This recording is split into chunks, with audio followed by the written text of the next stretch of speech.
دوستوں ساتھیو السلام علیکم۔ پہلی ویڈیو میں پیغام پورا نہیں جا سکا تو اس لیے میں نے چھوٹی ایک اور شارٹ ویڈیو کا سہارا لے رہا ہوں۔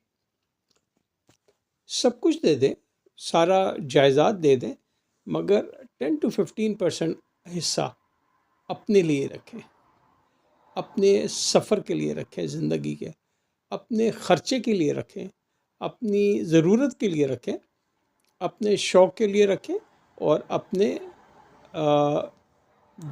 جو جذبات ہیں، احساسات ہیں، اس کے لیے رکھیں۔ آپ کو ہاتھ نہ پھیلانا پڑے۔ جو ہاتھ پھیلانا پڑتا ہے وہ سب سے بڑی شرمندگی، ندامت، اور وہ احساس ہوتا ہے کہ یار کہیں نہ کہیں مجھ سے غلطی ہو گئی ہے۔ میں اس غلطی سے بچانے کے لیے آپ کو یہ پیغام، یہ میسج دے رہا ہوں۔